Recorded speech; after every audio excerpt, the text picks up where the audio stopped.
प्रिय विद्यार्थियों, आपका हमारे इस चैनल में स्वागत है।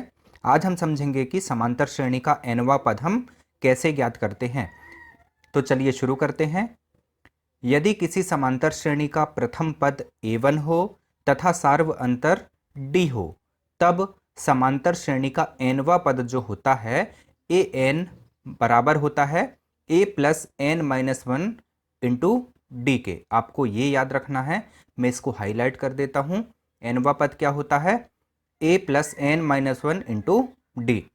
इस सूत्र की सहायता से हम समांतर श्रेणी का कोई भी पद ज्ञात कर सकते हैं। जैसे यदि यहाँ पर हमें समांतर श्रेणी का दूसरा पद ज्ञात करना है तो n के स्थान पर हम 2 रख देते हैं। तो इस प्रकार समांतर श्रेणी का दूसरा पद क्या हो जाएगा? a plus two minus one into d हो जाएगा।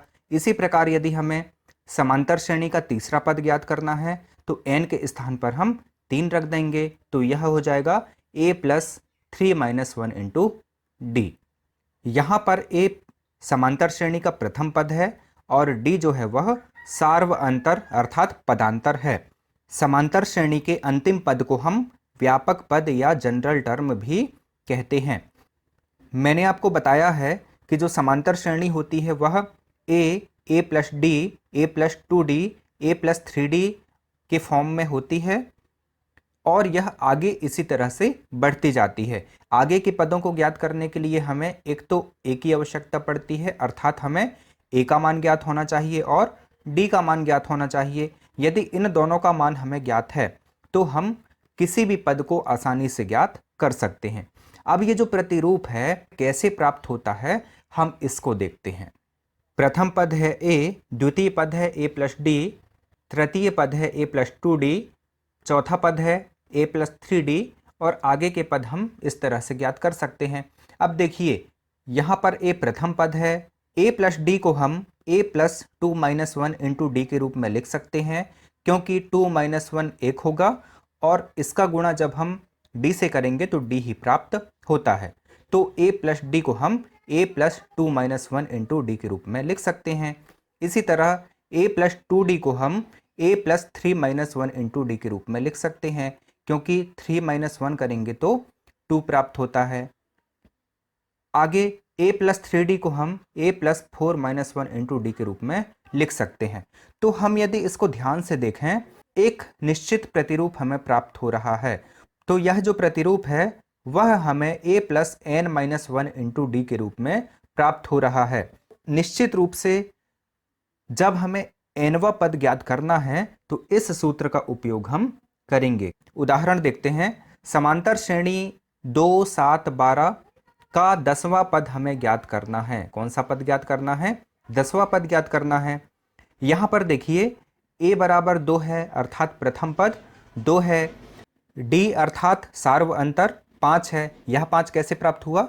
7 ऋण 2 या 12 ऋण 7, तो ये 5 है और n बराबर 10 है। क्यों 10 है n बराबर? क्योंकि हमें 10वां पद ज्ञात करना है। अब हमें सूत्र पता है। कौन सा सूत्र? ये वाला सूत्र। तो इस सूत्र की सहायता से हम 10वां पद ज्ञात कर लेंगे। n के स्थान पर 10 रख देंगे। देखिए a10 is equal to 2 plus 10 minus one into 5, और जब इसको हम सॉल्व करेंगे तब हमें जो है 47 अर्थात 47 मान प्राप्त होगा और यह 47 इस श्रेणी का 10वां पद होगा। अगला उदाहरण देखते हैं। समांतर श्रेणी 21, 18, 15 का कौन सा पद ऋण 81 है? साथ ही हमें यह भी बताना है कि क्या इस समांतर श्रेणी का कोई पद शून्य है, और यदि है तो हमें इसका कारण सहित उत्तर देना है। हल करते हैं। यहाँ a बराबर 21 है अर्थात प्रथम पद 21 है, d बराबर है ऋण 3 के। कैसे d बराबर है ऋण 3 के? 18 ऋण 21 या 15 ऋण 18, और an बराबर है ऋण 81 के और हमें ज्ञात करना है n। तब इस सूत्र से -81 is equal to 21 plus n minus one into minus three, या -81 is equal to 21 minus three n plus three, या -81 is equal to 24 minus three n, या -81 minus 24 is equal to minus three n, या n is equal to 35। अर्थात जो n का मान हमें प्राप्त हुआ वह 35 प्राप्त हुआ। अर्थात हम कह सकते हैं कि दी हुई श्रेणी का 35वां पद ही ऋण 81 है। क्या है? ऋण 81 है। कौन सा पद ऋण 81 है? 35वां पद। अब हम यह भी जानना चाहते हैं कि क्या कोई पद n ऐसा भी है जो शून्य है। तब क्या करेंगे? हम इसी सूत्र का सहारा लेंगे और इसके बराबर शून्य रख देंगे। क्यों शून्य रखेंगे?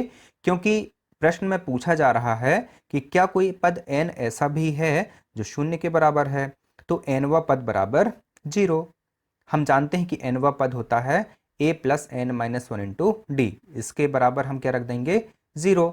अब a का मान रखेंगे 21, n माइनस 1, डी का मान हमें पता है -3 और इसके बराबर हमने रख दिया 0।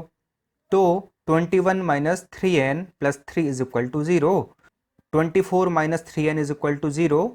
24 इज इक्वल टू 3n।